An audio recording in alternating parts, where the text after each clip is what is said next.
Hello again, it's me, Grace Ashcroft. And this time, I'm here to read you something a little, different. In my research, I came across a report that struck me as peculiar, not only for its content, but for its author. It's called Wesker's Report, written by a certain Albert Wesker, former STARS agent and, let's say, someone with a rather particular worldview. Curiously, the more I read about him, the more I wondered, doesn't he remind you a little too much of Zeno? The coldness, the arrogance, that way of watching others as if they were pieces on a chessboard. Anyway, as it's becoming a habit, if you've had a rough day, get comfortable and relax while I read you the report. It goes like this. Ready? My name is Albert Wesker. For a time, I aspired to become one of the leading researchers of the anonymous corporation known as Umbrella Corp, a pharmaceutical company that covertly produces bioorganic weapons, known as bows, for development purposes. But while training in an area near Raccoon City, I encountered a brilliant and talented researcher who chose to take a different path, William Birkin. So I shifted my position to STARS, a special forces unit of the RPD under Umbrella's orders. That way, whenever a crisis arose involving the development of legal bioorganic weapons, we would have the support of those working within the police department. I became the leader of STARS and conducted all intelligence and espionage activities on behalf of Umbrella. As I continued serving them, I devised my own plans and waited for the right moment to set them in motion. Then, at the very last moment, the opportunity arrived. 1998, July 24th, Bow Development Team at the Arklay Laboratory. Strange murders had been occurring in the forest near the mansion where it all began. The mansion was Umbrella's secret laboratory, and the T-virus was clearly the cause of the killings. At first, Umbrella ordered me to keep STARS away from the case, but with public emotions running high, STARS had no other choice but to act. This was the order Umbrella gave me regarding STARS. Lead them to the mansion, eliminate them, then report the situation to Central Headquarters so that their combat with the bows could be used as data analysis. This would allow them to obtain a comprehensive portrait of the bow's combat capabilities. Of the two teams that made up STARS, I sent Bravo Team first. As I expected, they gave everything they had, and thanks to that, useful data was obtained. I then prepared to send Alpha Team in on a search and rescue mission for the lost team.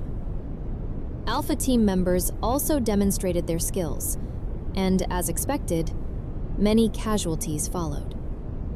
There were 5 survivors out of the original 11 members. From Alpha Team, Chris Redfield, Jill Valentine, and Barry Burton. From Bravo Team, Rebecca Chambers and Enrico Marini. This was the moment to begin executing my plans. In the midst of the mission, I could seize the ultimate bioweapon, the Tyrant, and join forces with a rival corporation opposed to Umbrella. To gain entry into that rival organization, I would need real combat data from the Tyrant. Survival had chosen the STARS members. They were the perfect bait. I decided to have one of them play the role of Judas, leading the others to the Tyrant. That Judas was Barry. Barry was truly strong, had a sense of justice, and loved his family more than anything. He was easier to manipulate. I simply used the thing that mattered most to him. My only miscalculation was the high potential of both Chris and Jill. But with family man Barry as the traitor, the plan went smoothly. Then the winds shifted without warning. I had to eliminate Enrico, as he had figured out that I was behind everything. I used Barry to get close to him. After successfully disposing of that nuisance, I waited for the person Barry would bring as a specimen to the tyrant's chamber. I had injected myself in advance with the virus I obtained from Birkin. To sell myself to the rival corporation, it would be more convenient to make Umbrella believe I was dead. According to Birkin, the virus had profound effects. It would put my body into a state of temporary death, after which I would return to life with superhuman powers. To that end, I awakened the imposing tyrant from its slumber and let it attack me. As I lost consciousness, I was certain the entire plan would end in success. I never imagined that a STARS member could kill that demonic creation. I lost the tyrant, and my plan, the one that cost me my humanity, ended in failure. All those who stood in my way would be exterminated. That is what happened. It marked me forever. No matter the cost, the STARS members would have to pay. September. 2 months had passed since the mansion incident. To recover everything I had lost, I joined forces within the new organization alongside Ada Wong, a female agent who had also been sent to spy on Umbrella Corp. I knew the key piece was William Birkin, but what he didn't know was that Umbrella played no favorites. Birkin was to be eliminated, and the G-Virus would fall into Umbrella's hands. But the Retrieval team led by Hunk had the advantage over us. By the time they found Birkin, he had already injected himself with the G-Virus. He became his own creation and overpowered them. Jesus. Sorry. In no time, the T-Virus spread through all of Raccoon City via the rats, and Umbrella was forced to confront the situation. September 28th. The good citizens turned into zombies, and the city was heading toward a devastating fate. People lasted about as long as a match against the undead. In the chaos, Umbrella Europe deployed a new type of bow known as Nemesis. Nemesis would pursue and destroy STARS member Jill. This would also allow our organization to obtain combat data from Jill.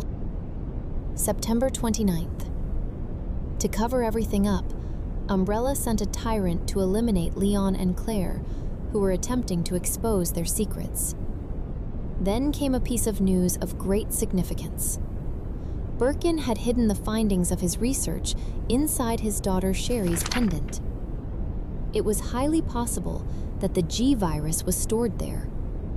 While Umbrella was occupied dealing with what was coming, we had to capture Sherry before they did. I secretly sent Ada to find her, while I, the dead man, had to work from the shadows. A spy's duty lies in the mission. The priority was to carry it out like a machine, without any emotional interference. But through her interaction and involvement with Leon Scott Kennedy, something stirred within her, a feeling of affection toward him. My instincts sensed the danger. Something had to be done quickly. My instincts did not fail me. Even though Ada nearly had the G-Virus in her hands, the one Leon had obtained from Sherry, that affection she felt for him drove her straight toward her own death. And yet, she was still useful. I had to save her life. My people rushed to recover the G-Virus that Leon had discarded, but Hunk, the sole survivor of Umbrella's Retrieval team, got there before us. September 30th.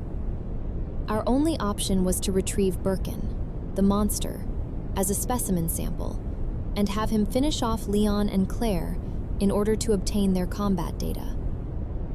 Although Birkin lost his battle against Leon and Claire, we succeeded in collecting G-virus samples from his body. October 1st. In the morning, the government bombed Raccoon City in an attempt to stop the viral outbreak. This was, of course, a false pretense. Later, Claire traveled to Europe to find her brother Chris, and Leon joined forces with an anti-umbrella organization, working from the shadows. Sherry is safe and sound in our hands. I would never underestimate Birkin. There is something about this little girl. End of report. Okay, that was, interesting and informative, and I hope relaxing for you all. And I have to say, I'm quite enjoying this dynamic of finding files related to the events of Raccoon City and its survivors, and being able to read them to you. It relaxes me quite a bit. Would you like me to keep bringing more of these?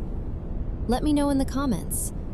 No zombie is going to come bite you just for commenting. Just kidding. Well, I have to get home to help Emily with a school assignment. See you in the next report. Take good care of yourselves. Goodbye.